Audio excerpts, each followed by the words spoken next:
Hello दोस्तों, नमस्कार। एक बार फिर स्वागत करता हूं आपके अपने YouTube channel office no problem में। दोस्तों, आज के इस वीडियो लेक्चर में हम आपको व्यू टैब के बारे में कंप्लीट जानकारी देने वाले हैं। View tab MS power point का एक मोस्ट इम्पोर्टेंट टैब है और इसके अंतर्गत जितने भी ऑप्शन हैं दोस्तों, बड़े ही कमाल के ऑप्शन हैं और इन सभी का यूज आपको पता ही होना चाहिए अगर आप एक प्रोफेशनल प्रेजेंटेटर हैं तो चलिए वीडियो स्टार्ट करते हैं और एक एक ऑप्शन के बारे में विथ प्रैक्टिकल हम समझने वाले हैं कि इन सभी ऑप्शन का क्या यूज है। दोस्तों, अगर आप हमारे यूट्यूब चैनल पे पहली बार विजिट किए हैं तो हमारे चैनल को सब्सक्राइब करना बिल्कुल ना भूलिए, ऐसे ही नॉलेजफुल वीडियो देखने के लिए। और वीडियो में अंत तक बने रहें, क्योंकि अगर आप वीडियो स्किप करके देखेंगे तो हो सकता है कि कोई भी ऑप्शन आपसे मिस हो जाए और फिर आप उसको यूज करने में परेशान हो जाएंगे। इसलिए व्यू टैब का ये जो सीरीज़ है इसको आप कंप्लीट देखिए और एंड तक देखिए, आपको बहुत कुछ नई चीज़ जानकारी यहाँ पे सीखने को मिलेगी। मैं आपको बता दूं कि यहाँ व्यू टैब के अंतर्गत जितने भी ऑप्शन हैं उन सबको मैं क्लियर करने वाला हूँ। सिर्फ एक ऑप्शन इसमें अभी क्लियर नहीं करूँगा जो लास्ट में है मैक्रोज का, क्योंकि मैक्रो का हम अलग से वीडियो बनाने वाले हैं, एक सेपरेट वीडियो बनाएंगे, क्योंकि मैक्रो बहुत ही मोस्ट इम्पोर्टेंट टूल है और अगर हम एक ही वीडियो में कवर करेंगे तो फिर ज़्यादा टाइम लग जाएगा और वीडियो ज़्यादा लंबी हो जाएगी। इसलिए मैक्रो के लिए हम अलग से वीडियो बनाएंगे। बाकी मैक्रो के अलावा जितने ऑप्शन हैं इन सब के बारे में हम अभी विथ प्रैक्टिकल आपके सामने करने वाले हैं। ठीक है, तो चलिए शुरू करते हैं। देखिए, पहला जो हमारा व्यू टैब का ऑप्शन है नॉर्मल दोस्तों, ये माइक्रोसॉफ्ट पावर पॉइंट का बाय डिफ़ॉल्ट प्रेजेंटेशन व्यू होता है। इसमें क्या होता है कि हम जिस तरह से एडिटिंग मोड पे काम करते हैं, जो नॉर्मल व्यू आप देख रहे हैं ये पूरा नॉर्मल व्यू है। आपके प्रेजेंटेशन में कितने भी यहाँ पे स्लाइड हो जाएंगे, ये जो भी व्यू आपको दिख रहा है बाय डिफ़ॉल्ट, तो ये नॉर्मल व्यू ही कहलाता है। इसमें ज़्यादा कुछ ऐसा बताने लायक है नहीं। ठीक है, हाँ, ये है कि इस व्यू से जब अगर आप किसी दूसरे व्यू में जाते हैं, जैसे नोट पेज व्यू है, इसमें जाते हैं, अब इसमें से वापस अगर आपको जाना है तब आपको नॉर्मल व्यू में क्लिक करेंगे तो आपको ऐसा मिल जाएगा। ठीक है, बाकी जो बाय डिफ़ॉल्ट हमारा व्यू ओपन होता है वो नॉर्मल व्यू ही होता है। नॉर्मल व्यू में क्या होता है कि इसमें हम कोई भी काम आसानी से कर सकते हैं। जैसे इसमें हमको कोई एडिटिंग करना हुआ, कोई फॉर्मेटिंग करना हुआ, तो हम नॉर्मल व्यू में ही करते हैं। नॉर्मल व्यू में हम आसानी से कर सकते हैं। ठीक है, यहाँ पे अगर आपको मान लीजिए इसमें कोई चेंजेस करना हुआ तो आप यहाँ से इसमें आसानी से कर सकते हैं। ठीक है, कुछ एडिट करना हुआ, कुछ इंसर्ट करना हुआ, ठीक है, इस तरह से। तो ये जो व्यू टैब का नॉर्मल है तो ये नॉर्मल ही व्यू है। दूसरा हमारा आता है स्लाइड सॉर्टर का। अब देखिए, यहाँ से हमारा ये स्टार्ट हो रहा है व्यू टैब में स्लाइड सॉर्टर का। देखिए, स्लाइड सॉर्टर का मतलब क्या होता है कि यहाँ पे आपके प्रेजेंटेशन में जितने भी स्लाइड हैं, ठीक है, अगर उन स्लाइड को आप यहाँ पे एक साथ देखना चाह, अभी क्या है कि देखिए आपकी स्लाइड यहाँ लेफ़्ट साइड में स्क्रॉल जब आप कर रहे हैं तब पूरी स्लाइड आपको दिख रही है। ठीक है, लेकिन आप पूरी स्लाइड को एक साथ अपने स्क्रीन में अगर देखना चाहते हैं छोटे छोटे तरीके से, तो आप स्लाइड सॉर्टर में क्लिक कर देंगे तो कुछ इस तरह से दिखेगी। ये देखिए, इतनी स्लाइड आपके स्क्रीन में है ना। अब इन स्लाइड में से आप किसी भी स्लाइड में क्लिक करके और उसको आप डबल क्लिक करके देख सकते हैं, या कि आप यहाँ जो लेफ़्ट पैनल में है स्लाइड पेन, उसमें भी आप किसी भी स्लाइड में नंबर में क्लिक करके और जाके देख सकते हैं। ठीक है, तो ये जो आपका स्लाइड सॉर्टर है तो इसमें से आप इनका यूज करके ऐसे देख सकते हैं और इसको आप रीअरेंज भी कर सकते हैं। ठीक है, ये देखिए, आप इसको किसी दूसरे स्थान पर ऐसे रीएलोकेट भी कर सकते हैं। ठीक, तो इसका काम ये होता है दोस्तों स्लाइड सॉर्टर का, कि आप छोटे छोटे पार्ट में इसको ऐसे देख सकते हैं कि कितनी स्लाइड है हमारे पास, और हमको अगर किसी स्पेसिफिक स्लाइड में जाना है तो उसमें जाके हम क्लिक कर सकते हैं और देख सकते हैं। क्योंकि नॉर्मल व्यू में क्या होता है कि जितनी स्लाइड होती हैं, तो चाहे भले ही एक स्लाइड में हमारा थोड़ा सा ही कंटेंट हो, लेकिन अगर हम न्यू स्लाइड करेंगे तो आखिर स्लाइड की संख्या तो बढ़ रही है। तो फिर अगर हम मान लीजिए कि अभी हम लास्ट वाली स्लाइड में हैं और हमको 5वें स्लाइड में जाना हुआ तो हमको ऐसे स्क्रॉल करके जाना पड़ेगा। लेकिन अगर आप स्लाइड सॉर्टर में क्लिक करते हैं तो यहाँ आपको एक क्लिक में इधर दिख जाएगा, तो 5 नंबर में डायरेक्ट डबल क्लिक करिए और पहुँच जाएंगे यहाँ पे। तो ये ऑप्शन होता है स्लाइड सॉर्टर का। ठीक है, इसके बाद फिर हमारे पास जो ऑप्शन आता है दोस्तों नोट्स पेज का। देखिए, नोट्स पेज क्या होता है।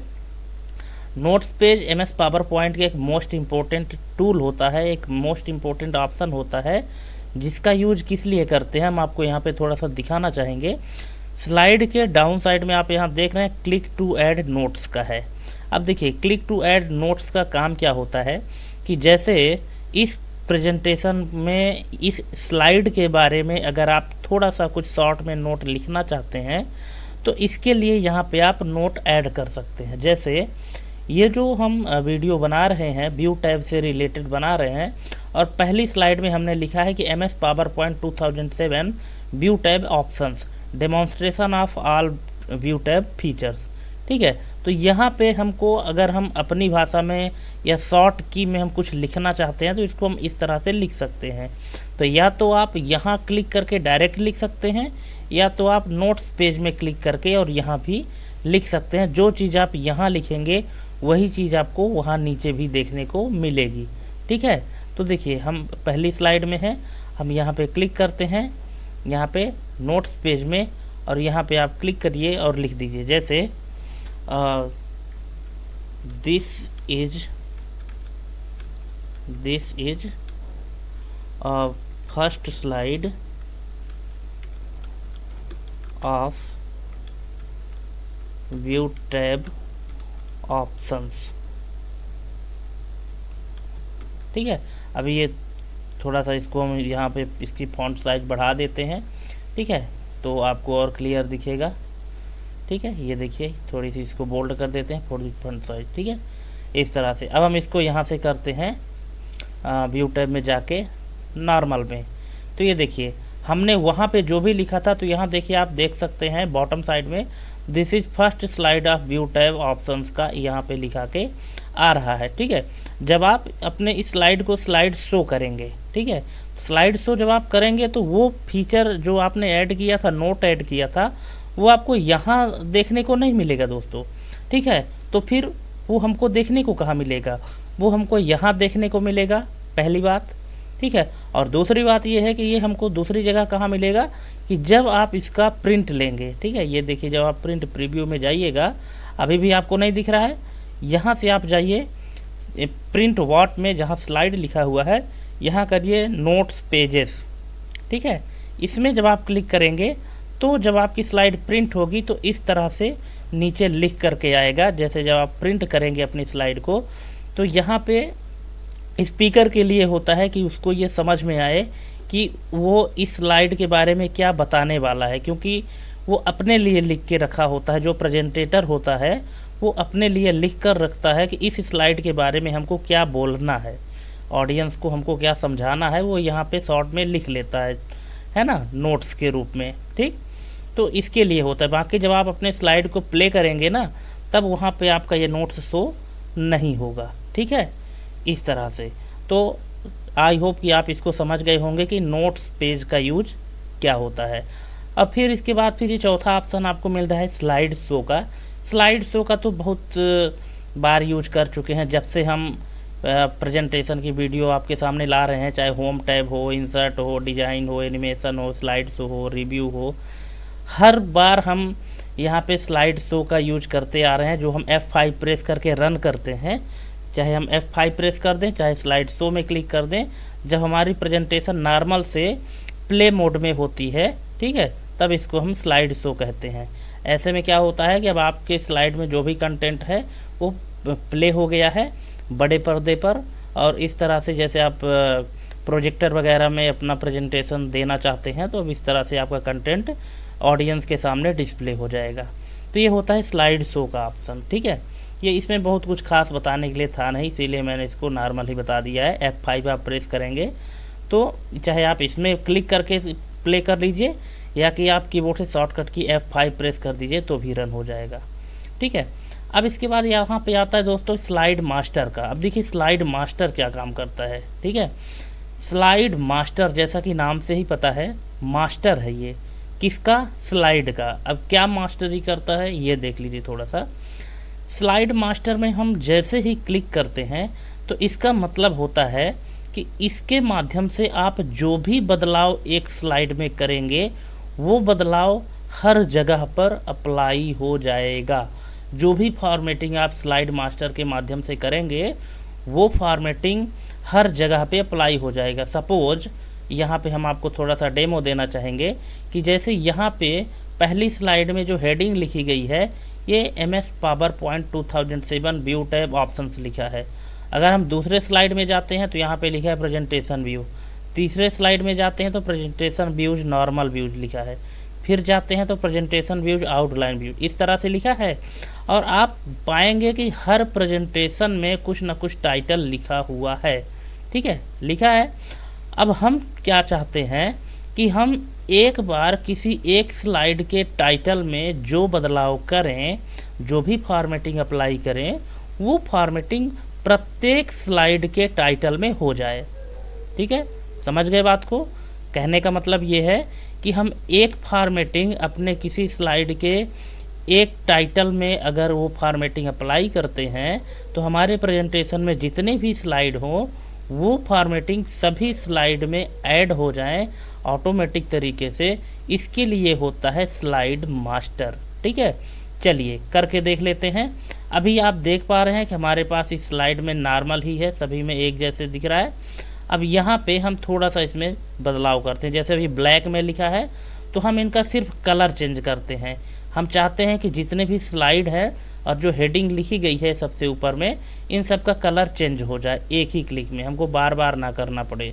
अब चलिए क्लिक करते हैं स्लाइड मास्टर में और यहाँ पे जाते हैं क्लिक टू एडिट मास्टर। देखिए जैसे आप स्लाइड मास्टर में क्लिक करेंगे ना तो एक आपकी मेन स्लाइड हो जाएगी और इससे जुड़ी हुई जितनी भी स्लाइड हैं सभी स्लाइड अलग अलग प्रकार की स्लाइड यहाँ पे आपको मिल जाएंगी।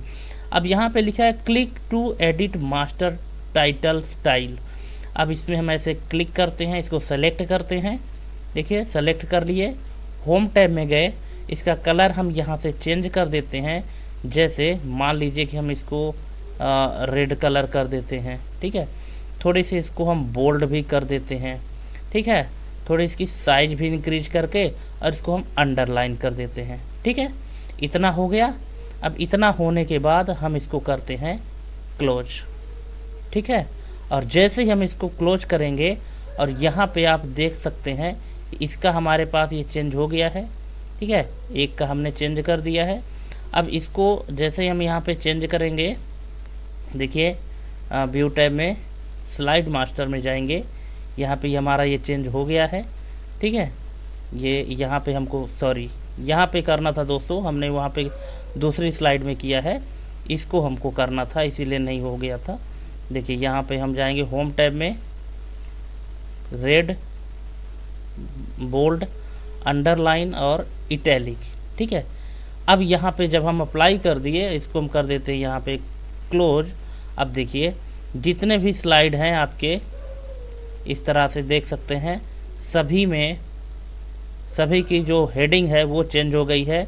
सबकी जो कलर है रेड और बोल्ड और इटैलिक और अंडरलाइन, ये सभी फॉर्मेटिंग जितने भी आप स्लाइड आप देख पा रहे हैं, हम F5 प्रेस करके दिखा देते हैं। ये देखिए सभी में हो रहा है। ठीक है, ये देखिए एक ही क्लिक में जो भी बदलाव आपने किया है वो पूरा एक जैसे हो गया है। ठीक है, इस तरह से आप स्लाइड मास्टर का यूज कर सकते हैं दोस्तों। स्लाइड मास्टर का काम यही होता है। ठीक है, अगर आपको यहाँ पे समझ में ना आया हो तो थोड़ा सा वीडियो पीछे करिएगा, इसके बाद फिर से करिएगा तो आपको समझ में आ जाएगा। अगर आप इसको फिर से देखना चाहते हो, एक बार हम इसको अंडू कर देते हैं। देखिए जितने भी ऑप्शन हमने किए थे, ठीक है, यहाँ पे ये देखिए, यहाँ पे एक्चुअली इसलिए नहीं हुआ था ना क्योंकि यहाँ पे देखिए हमने ये दूसरी स्लाइड को सेलेक्ट किया था। हमको क्या करना है, एक बार और हम अंडू करते हैं। ये देखिए इसको हम कर देते हैं नॉर्मल व्यू में। देखिए यहाँ पे आपको जाना है व्यू में, और व्यू में जाने के बाद स्लाइड मास्टर में क्लिक करना है और स्लाइड मास्टर में पहली स्लाइड में क्लिक करना है। यहाँ पे देखिए पहली स्लाइड, ये पहचान हम आपको बता देते हैं। पहली स्लाइड में जब आप जाएंगे ना तो यहाँ पे देखिए click to edit master title slide है, click to edit master text style है, second level, third level, fourth level, fifth level. जितने लेवल आप ऐड किए रहेंगे उतने का लेवल रहेगा। फिर यहाँ से जैसे है ये देखिए, अब अगर यहाँ पे जाएंगे तो ये दूसरी स्लाइड कहलाएगी, ये तीसरी स्लाइड है। तो आपको ऐसे नहीं करना है, हमको यहाँ पे जाना है ये मास्टर स्लाइड में और मास्टर स्लाइड में जाने के बाद यहाँ से आप चेंज करेंगे। ठीक है, यहाँ से जब आप चेंज करेंगे तो सब कुछ चेंज हो जाएगा। अब देखिए यहाँ से हम इसका कलर थोड़ा सा चेंज करते हैं, इस तरह से ये पर्पल कलर बोल्ड कर देते हैं और थोड़ा इसको हम साइज इसकी बढ़ा देते हैं, सिर्फ इतना करते हैं। ठीक है, और इतना करने के बाद हम यहाँ पे बस यही सेट कर देते हैं और इसको हम करते हैं स्लाइड मास्टर में जा कर के क्लोज। देखिए जितने भी टाइटल लिखे थे सभी के टाइटल एक ही क्लिक में चेंज हो चुके हैं। ठीक है, तो ये काम होता है दोस्तों आपके ये स्लाइड मास्टर का। आई होप कि आप स्लाइड मास्टर को अच्छे से समझ गए होंगे। अब स्लाइड मास्टर में जब आप क्लिक करते हैं ना, तो जितने भी बदलाव होते हैं, जितने भी यहाँ पे बदलाव दिखे हैं स्लाइड मास्टर में जब आप क्लिक करोगे तो आपके पास होम टैब के पहले एक स्लाइड मास्टर का यह ऑप्शन ही जुड़ जाता है, स्लाइड मास्टर का टैब ही आ जाता है। ठीक है, अब आप यहाँ से कुछ भी चेंज कर सकते हैं। जैसे मान लीजिए कि आप किसी एक स्लाइड में एक थीम सेट करना चाहते हैं और वो थीम आप पूरे में सेट करना चाहते हैं। ठीक है, तो आप यहाँ से कर सकते हैं, नो डाउट। जैसे कि मान लीजिए कि आप किसी एक थीम, हालांकि ये काम आप करने के लिए यहाँ से भी कर सकते हैं। जो डिज़ाइन में जाने के बाद अगर आप यहाँ से कोई थीम सेलेक्ट करते हैं और अप्लाई टू ऑल कर देंगे तो सभी में सेट हो जाएगा। वही चीज़ आप यहाँ से भी कर सकते हैं, स्लाइड मास्टर से भी। ठीक है, स्लाइड मास्टर से भी आप थीम को सेट कर सकते हैं। जैसे कोई भी स्लाइड में थीम सेट करना है, ये थीम हो गया। कलर वगैरह यहाँ से अगर आपको मैनेज करना हो तो अपने हिसाब से यहाँ से आप कलर सेट कर सकते हैं। ये देखिए जो कलर आपको अच्छा लगे। फॉन्ट स्टाइल यहाँ से आप अपने हिसाब से सेलेक्ट कर सकते हैं। बैकग्राउंड में चेंज होता हुआ आपको दिखता होगा, ये देखिए इस तरह से आप सेट कर सकते हैं। ठीक है, इस तरह से आप सेट कर सकते हैं। और यहाँ से इफ़ेक्ट वगैरह, इफ़ेक्ट तो उसके लिए है दोस्तों, अगर हम इसमें कोई पिक्चर वगैरह इंसर्ट जब करेंगे तब आपको इसमें इफ़ेक्ट समझ में आएगा। कोई पिक्चर या शेप जब इंसर्ट रहेगा तभी समझ में आएगा। ठीक है, इसके बाद फिर है यहाँ पे बैकग्राउंड स्टाइल का। बैकग्राउंड स्टाइल में आप कोई अपने हिसाब से भी बैकग्राउंड का कलर सेट कर सकते हैं। ये देखिए कुछ इस तरह से लाइट बैकग्राउंड, जैसा भी आप बैकग्राउंड लेना चाहें उस तरह से बैकग्राउंड आप यहाँ पे ले सकते हैं। ठीक है, पेज सेटअप में है तो पेज सेटअप में आप इसको किस तरह से सेट करना चाहते हैं, 4:3 है, 16:9 है। ठीक है, जो भी आप लेना चाहे उसको आप सेट कर सकते हैं। स्लाइड का जो ओरिएंटेशन है, पोर्ट्रेट, लैंडस्केप, इसको कैसे सेट करेंगे ये भी आप सेट कर सकते हैं। ठीक, बाकी जो ऑप्शन आ रहे हैं वो पिछले वीडियो में हमने आपको बारीकी से एक्सप्लेन कर दिया है। ठीक है, यहाँ पे है इंसर्ट स्लाइड का। मतलब कि अगर मास्टर स्लाइड में अगर आपने एक स्लाइड इंसर्ट किया है तो नई स्लाइड यहाँ से आप इंसर्ट कर सकते हैं। ये देखिए कोई नई मास्टर स्लाइड भी इंसर्ट कर सकते हैं। अगर आपको देखिए अब यहाँ से ये जो बदलाव आप करेंगे तो ये दूसरी स्लाइड हो गई, दूसरी मास्टर स्लाइड हो गई। पहली मास्टर स्लाइड आपकी यहाँ है, इसकी फॉर्मेटिंग यहाँ तक है। दूसरी मास्टर स्लाइड आपकी यहाँ आगे तक है। ठीक है, अगर आप इसको डिलीट करना चाहते हैं तो यहाँ से आप डिलीट भी कर सकते हैं। ठीक है, अगर इसका आपको लेआउट वगैरह चेंज करना है तो आप लेआउट भी चेंज कर सकते हैं। ठीक है ना, इस तरह से। बाकी अगर आप इसको डिलीट करना चाहते हैं तो यहाँ से आप डिलीट भी कर सकते हैं। इस तरह से आप स्लाइड मास्टर का यूज कर सकते हैं दोस्तों वीडियो थोड़ी सी लंबी ज़रूर हो रही है क्योंकि हम हर एक ऑप्शन को बारीकी से एक्सप्लेन कर रहे हैं, लेकिन आप धैर्य बना के रखें क्योंकि अगर आपको कंप्लीट नॉलेज लेना है तो थोड़ा सा तो आपको टाइम देना ही पड़ेगा। ठीक है, चलिए अब अगला ऑप्शन आता है हमारे पास यहाँ पे हैंड आउट मास्टर का। देखिए हैंड आउट मास्टर क्या होता है, इसमें जब आप क्लिक करेंगे ना तो आपकी स्लाइड एकदम से ये ब्लैंक हो जाएगी। देखिए यहाँ पे ब्लैंक दिख रहा है, यहाँ पे आप एक पेज में 6 स्लाइड इधर दिख रहा है, इसको आप अधिक कम भी कर सकते हैं, 6 है, 9 है। ठीक है, इस तरह से आप एक पेज में 1 स्लाइड भी कर सकते हैं, ये 2 स्लाइड भी कर सकते हैं, 3 स्लाइड, यहाँ पे 4 स्लाइड कर सकते हैं। जितनी आपकी इच्छा हो उतना आप यहाँ पे सेट कर सकते हैं। लेकिन सेट करने से पहले आप ये तो जान लीजिए कि हैंड आउट मास्टर का यूज क्या है। देखिए होता क्या है कि अगर मान लीजिए हम कोई ऐसा प्रेजेंटेशन बना रहे हैं जिसमें ऑडियंस बहुत ज़्यादा है और हम चाहते हैं कि हमारे जो प्रेजेंटेशन का समरी है हर एक ऑडियंस के हाथ में उसका एक प्रिंट आउट होना चाहिए, ताकि अगर उसमें से अगर वो कोई क्वेरी करना चाहे तो हो सकता है कि इतने भीड़ में सभी को हमारे प्रेजेंटेशन के बारे में कंप्लीट सुनाई ना दे या कि वो समझ ना पाएँ।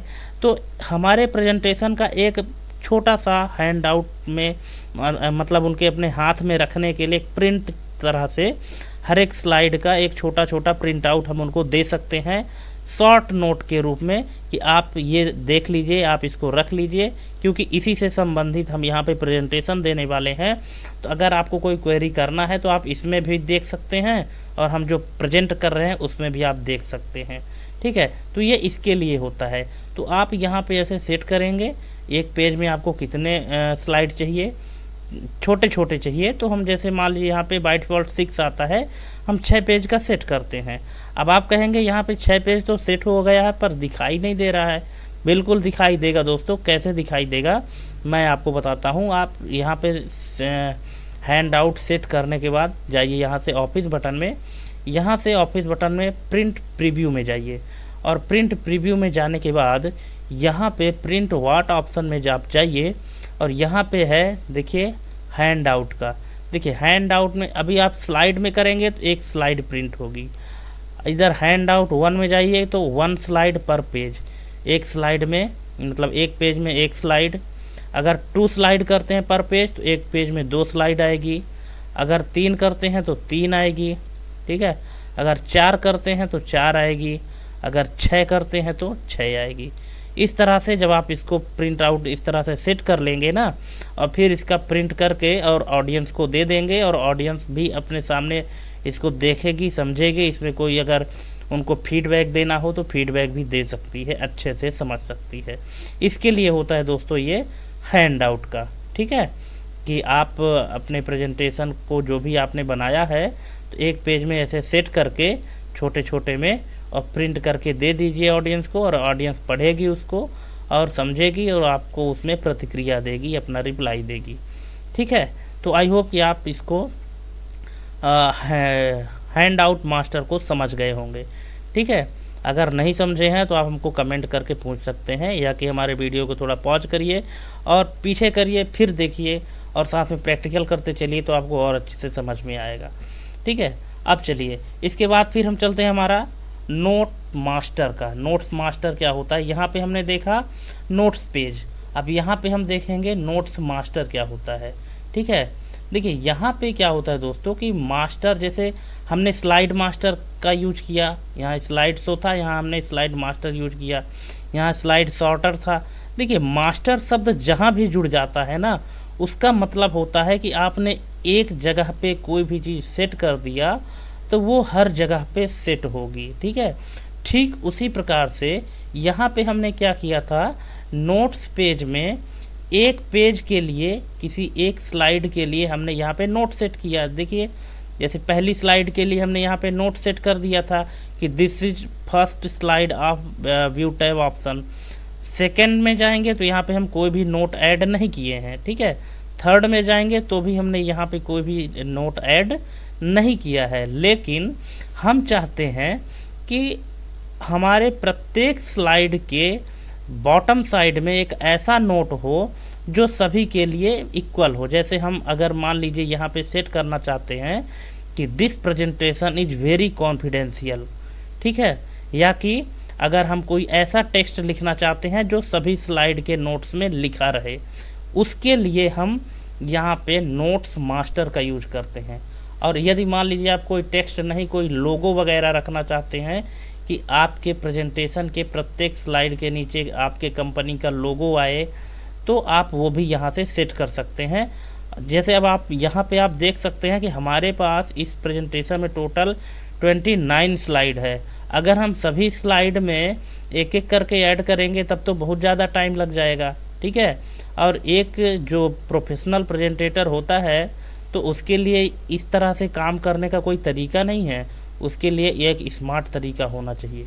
ठीक है, तो आपको करना क्या है, यहाँ से आपको जाना है नोट्स मास्टर में। ठीक है, अब यहाँ पे देखिए आप नोट्स मास्टर में जैसे ही क्लिक करेंगे, ठीक है, तो यहाँ पे आपको करना कि हम यहाँ पे थोड़ी सी आपको जूम करके दिखा देते हैं। ये देखिए यहाँ पे कुछ लिखा हुआ है text, click to edit master text style second level, third level, fourth level, fifth level. चलिए इन सभी लेवल को हम यहाँ से हटा देते हैं और इसको हम हटा देते हैं। अब यहाँ पे हम लिखते हैं कि this is very confidential presentation, ठीक है, this is very confidential presentation. ठीक, इतना हमने टेक्स्ट लिखा और यहाँ पे हम अपने चैनल का लोगो इंसर्ट कर देते हैं। ठीक है, यहाँ हम होम टैब में जाते हैं, सॉरी इंसर्ट में जाते हैं, पिक्चर में जाते हैं और यहाँ पे हम अपने चैनल का लोगो इंसर्ट कर देते हैं। ये हमारे चैनल का लोगो है, ठीक है, इस तरह से। और हम इसको यहाँ पे ऐसे सेट कर देते हैं। इसमें हम जो भी फॉर्मेटिंग अप्लाई करना चाहें वो कर सकते हैं, इसके लिए हमने आपको पहले भी बता चुका है। ठीक है, अब इतना करने के बाद हम इसको करते हैं क्लोज मास्टर। ठीक है, इसमें हम क्लिक कर दिए। अब आप कहेंगे दिख तो नहीं रहा है कहीं पे, और सही बात है दिख भी नहीं रहा है, तो फिर दिखेगा कहाँ? फिर से वहीं आपको जाना पड़ेगा, क्योंकि जब आप इसको प्ले करेंगे ना, F5 प्रेस करेंगे तो वो आपको कोई भी चीज़ नहीं दिखेगा, ना तो आपको नोट्स दिखेगा ना नोट्स मास्टर दिखेगा। ठीक है, तो फिर वो कहाँ दिखेगा? वही प्रिंटिंग के लिए। ठीक है, प्रिंट में जाइए, प्रिंट प्रीव्यू में। ठीक है, अब यहाँ पे क्या है कि प्रिंट वाट में आपको जाना पड़ेगा नोट्स पेज में। नोट्स पेजेस में जैसे आप जाएंगे तो यहाँ पे देखिए, यहाँ पे क्या आ रहा है?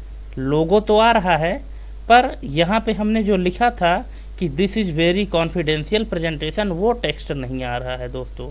अब इसके लिए क्या प्रॉब्लम हो सकती है? बाकी जो लोगो है हमारा तो हर एक प्रेजेंटेशन के नीचे आएगा। ये देखिए हमारा प्रेजेंटेशन चेंज हो रहा है, लोगो आ रहा है लेकिन टेक्स्ट नहीं आ रहा है। टेक्स्ट नहीं आ रहा है, what is the reason behind it? इसके पीछे कारण क्या है? चलिए इसके पीछे का हम कारण आपको बताते हैं। दोस्तों, इस तरह का एक्सप्लेनेशन आपको पूरे यूट्यूब में कोई भी नहीं बताएगा जैसा मैं आपको बता रहा हूँ। ठीक है ना, इसलिए आप वीडियो को अंत तक ज़रूर देखिए, क्योंकि ऐसी जानकारी आपको, हमको तो नहीं लगता है कि इतने डीप में आप पहले सीखे रहे होंगे। ठीक है, चलिए मैं आपको बताता हूँ कि ऐसा क्यों होता है। नोट्स मास्टर में क्लिक करते हैं और यहाँ पे आप देखिए कि हमने यहाँ पे लिखा था this is very confidential presentation. ठीक है, लेकिन यहाँ पे हमारा सिर्फ लोगो आ रहा है। ठीक है, ये टेक्स्ट हमारा नहीं आ रहा है। एक्चुअली होता क्या है कि हमने यहाँ पे जो टेक्स्ट ऐड किया है, ठीक है, ये टेक्स्ट ऐड किया है और हर एक प्रेजेंटेशन में फुटर भी होता है, हेडर भी होता है। ठीक, तो ये क्या करता है कि ऑटोमेटिक उस चीज़ को रिप्लेस कर देता है। फर्स्ट प्रायोरिटी में किसको रखता है? फर्स्ट प्रायोरिटी में ये रखता है नोट्स पेजेस को, ना कि नोट्स मास्टर को। ठीक है, अगर आपको लगता है कि हमको नोट्स मास्टर भी रखना है तो फिर इसके लिए आपको क्या करना पड़ेगा?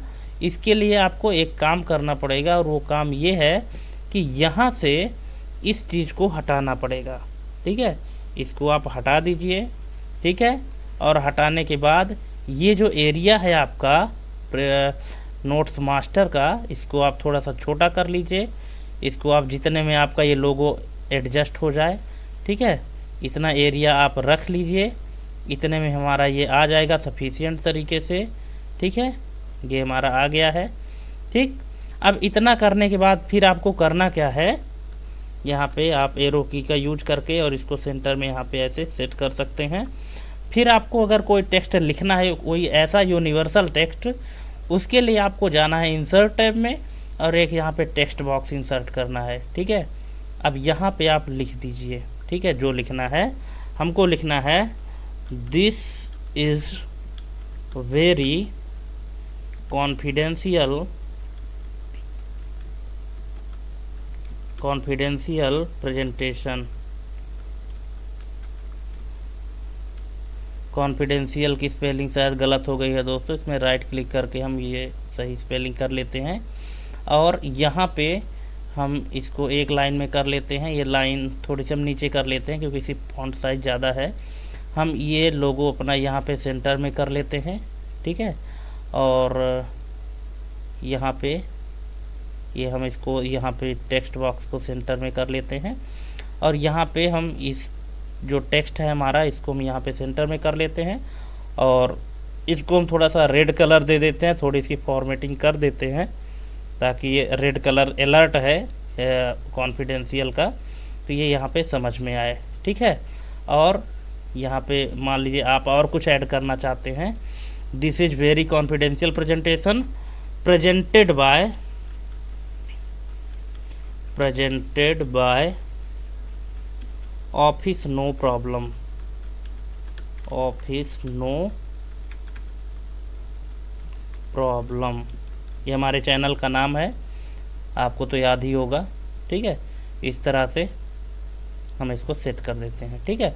अब ये जो टेक्स्ट है और ये जो लोगो है दोस्तों, तो प्रत्येक स्लाइड के नीचे आएगा, यूनिवर्सल है ये, ठीक है। चलिए अब यहाँ से इतना लिखने के बाद हम इसको क्लोज कर देते हैं, ठीक है। अब आप इसको प्ले करेंगे, बोलेंगे नहीं आ रहा है, तो नहीं, यहाँ तो आएगा नहीं, ठीक है। ये कहाँ आता है, जब आप इसको प्रिंट करते हैं, ये देखिए प्रिंट प्रीव्यू में जाइए। अब ये देखिए एक स्लाइड में आ रहा है, नेक्स्ट करिए, जितने भी स्लाइड आपकी है सभी स्लाइड के नीचे इस तरह से ये आपका आएगा, ठीक है। अब ये आपकी आवश्यकता है कि आप इसको कहाँ पे सेट करते हैं, कैसे सेट करते हैं, वो आपकी ज़रूरत है और आपका एडजस्टमेंट है। बाकी ये टेक्स्ट अब सभी में आएगा, देख लीजिए सभी में आ रहा है, लोगो भी आ रहा है, वो हमने जो यूनिवर्सल टेक्स्ट लिखा था वो भी आ रहा है, ठीक है। तो आई होप दोस्तों कि आप इसको समझ गए होंगे अच्छी तरह से कि नोट्स मास्टर और वन नोट्स में क्या अंतर है, ठीक है। ये notes page and work actually होता क्या है, इसका यूज क्या होता है कि प्रत्येक स्लाइड के लिए आप अलग अलग नोट्स ऐड करते हैं, ठीक है। ये देखिए प्रत्येक स्लाइड के लिए आप अलग अलग नोट्स ऐड करते हैं। जैसे यहाँ पे हमने पहली स्लाइड के लिए ये नोट ऐड किया, दूसरी स्लाइड के लिए हम यहाँ पे कुछ और नोट ऐड कर सकते हैं, ठीक है, इस तरह से। तीसरी स्लाइड के लिए यहाँ पे हम कुछ और नोट ऐड कर सकते हैं, चौथी स्लाइड के लिए कुछ और नोट ऐड कर सकते हैं, ठीक है। लेकिन जो नोट्स मास्टर है तो हम यहाँ पे कोई ऐसा लोगो, ऐसा टेक्स्ट ऐड करते हैं जो सभी प्रेजेंटेशन है, सभी स्लाइड के लिए कॉमन होता है। जैसे हमने लोगो लिखा और हमने ये लिखा कि this presentation is very confidential, ठीक है। आई होप दोस्तों कि आप इसको आप अच्छे से समझ गए होंगे, और समझ गए होंगे तो आप हमको कमेंट करके ज़रूर बताइएगा कि ये जानकारी आपको कैसी लगी, ठीक है। चलिए अब हम बढ़ते हैं अपने अगले ऑप्शन की ओर। तो अगला ऑप्शन हमारे पास रूलर का है। रूलर में आप क्लिक करिए तो यहाँ पे आपको रूलर दिख जाएगा। वही चीज़ इसको सेट करने के लिए रूलर का यूज़ तो हमने कई बार आपको बताया है, मैथ्स वर्ड में भी बताया है, ठीक है, और एक्सेल में भी बताया है। यहाँ भी वही जो काम आप वर्ड एक्सेल में करते आए हैं वही काम यहाँ रूलर का यहाँ भी दिख जाएगा। इसके बाद होता है दोस्तों यहाँ पे ग्रिड लाइन का। देखिए ग्रिड लाइन का काम क्या होता है, एक्चुअली यहाँ पे ग्रिड लाइन अभी समझ में नहीं आ रहा है, तो हम यहाँ पे इसको क्या करते हैं, इसको इस तरह से ब्लैंक कर देते हैं। अब हम यहाँ पे आपको ग्रिड लाइन दिखाना चाहते हैं। ये देखिए ग्रिड लाइन, थोड़ी सी हम स्क्रीन को जूम करते हैं, ये देखिए। तो ये ग्रिड लाइन का काम क्या होता है एक्चुअली, जैसे जब हम कोई ड्राइंग वगैरह करते हैं ना, जैसे मान लीजिए कोई हम शेप इंसर्ट करना होता है और इस शेप को हमको यहाँ पे सेट करना होता है कि एक सही लोकेशन पे सेट हो जाए, ये देखिए बराबर साइज में। तो ये देखिए अब इसकी फॉर्मेटिंग में जब आप जाएंगे तो यहाँ पे देखिए 0.96 0.97 मतलब थोड़ा सा अंतर है, हल्का सा। ये एक ग्राफ पेपर की तरह होता है दोस्तों। ग्राफ पेपर में जैसे आप यूज करते हैं ना कि एक सीधी लाइन खींचने के लिए डॉट डॉट का यूज करके और आप खींच सकते हैं, ठीक है। तो इस तरह से आप इसका यूज यहाँ पे कर सकते हैं। तो ये काम होता है यहाँ पे ग्रिड लाइन का, ठीक है। इसके बाद फिर है यहाँ पे जूम का। जूम का यूज यहाँ पे देखिए आप कितने बड़े साइज में, छोटे साइज में फिट कर सकते हैं। यहाँ फिट टू % में कर सकते हैं, तो इसको ओके करिए तो आपका ये एक फिट हो जाएगा आपके विंडो के अकॉर्डिंग, ठीक है। फिट टू विंडो यहाँ एक ऑप्शन हालांकि दिया भी था अपने से यहाँ से अगर आप मान लीजिए कि 400% इसको बढ़ा देते हैं, इतना बड़ा हो जाएगा। अगर आप फिट टू विंडो में क्लिक कर देंगे तो एक ही क्लिक में आपका जो प्रेजेंटेशन है तो एक क्लिक में फिट हो जाएगा आपके विंडो के अकॉर्डिंग। ठीक, इसके बाद फिर यहाँ पे आता है कलर ग्रे स्केल का। कलर है, ग्रे स्केल है और प्योर ब्लैक एंड वाइट है। ठीक है, अब देखिए, अब यहाँ पे हमको थोड़ी सी ज़रूरत पड़ेगी थीम वगैरह ऐड करने की। तो चलिए हम यहाँ पे एक थीम ऐड कर लेते हैं। जैसे हमको ये थीम अच्छा लगा, हम इसको ऐड कर लेते हैं। ठीक है, अब यहाँ पे जो ग्रे स्केल है, ठीक है, ग्रे स्केल में जो आप क्लिक करेंगे ना तो आपका इस तरह से हो जाएगा, ग्रे स्केल टाइप में थोड़ा सा ग्रे कलर में हो जाएगा आपका। भले ही जो कलर था, लेकिन एक चीज़, जब आप इसको प्ले करेंगे, भले ही आप ग्रे स्केल सेट किए थे, लेकिन जब आप प्ले करेंगे तो आपका ये कलरफुल ही प्रिंट होगा। जो प्ले होगा तो कलरफुल ही होगा। तो फिर एक बात बताइए, तो फिर हमको यहाँ ग्रे स्केल सेट करने का मतलब क्या है? मतलब है दोस्तों, फालतू में माइक्रोसॉफ्ट कंपनी ने इसको इस ऑप्शन को नहीं दिया है। देखिए होता क्या है कि प्रेजेंटेशन का मतलब होता है कि ऑडियंस को एक इम्पैक्टफुल तरीके से उसको रिप्रेजेंट करना। अगर आप ग्रे स्केल या ब्लैक एंड वाइट का यूज करके कोई भी कंटेंट प्रेजेंट करते हैं तो ऑडियंस उसको उतना तवज्जो दे के नहीं देखेगी, उतना उसमें इंटरेस्ट नहीं लगाएगी। इसलिए जब प्ले होगा तो कलरफुल ही होगा। हाँ, ये जो कलर चेंज करने का कॉन्सेप्ट है ना, तो इसकी आवश्यकता हमको वहाँ पड़ती है कि जैसे मान लीजिए कि हमको इस कलर में ग्रे स्केल में प्रिंट करना हुआ या ब्लैक एंड वाइट में प्रिंट करना हुआ, उसके लिए आपको ये चीज़ सेट करना होता है। जैसे मान लीजिए कभी कभी होता क्या है कि हम प्रेजेंटेशन तो बना लिए कलरफुल, पर हमारे पास जो प्रिंटर है प्रिंट करने के लिए तो black and white he print करता है। तो अगर कलर सेट है और ब्लैक एंड वाइट में प्रिंट करेंगे तो उतनी क्लियरिटी नहीं आती है। तो इसके लिए होता है कि आप यहाँ से प्रिंट प्रीव्यू में जाएं और यहाँ से आप इसके कलर को सेट कर लें कि आप कौन से कलर में इसको सेट करना है। देखिए यहाँ पे जैसे वो ऑप्शन में जाएंगे ना, ये देखिए कलर ग्रे स्केल दिख रहा है, अभी कलर में दिख रहा है ग्रे स्केल। जब आप क्लिक करेंगे तो अब इस तरह से आप जब आप प्रिंट करेंगे ना तो जो ब्लैक एंड वाइट का प्रिंटर होगा वो अच्छे से प्रिंट कर सकता है। या कि एक और ऑप्शन है यहाँ पे प्योर ब्लैक एंड वाइट का, इस तरह से।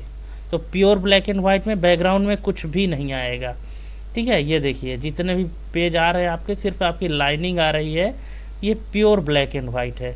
लेकिन अगर आप ग्रे स्केल करेंगे तो थोड़ा सा बैकग्राउंड में ये इस तरह से आएगा, इस तरह से।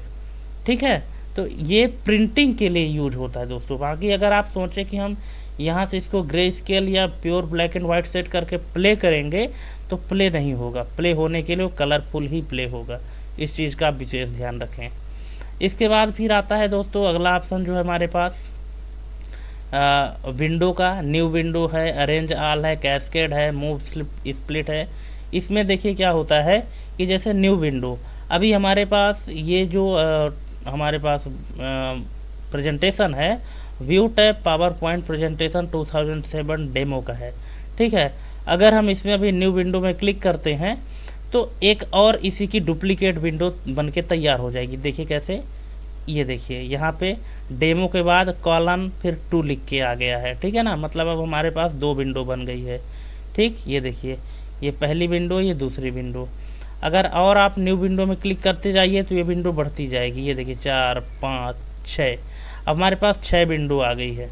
अब यहाँ पे अरेंज ऑल में क्लिक कर लीजिए, ये देखिए 6 विंडो ऑटोमेटिक अरेंज हो गए हैं। अब यहाँ पे हम पहली स्लाइड में हैं, इस वाले में आ गए, यहाँ पे हम तीसरी स्लाइड में हैं, दूसरी में गए हम 5वीं स्लाइड में है, तीसरे वाले में गए हम 7वीं स्लाइड में हैं।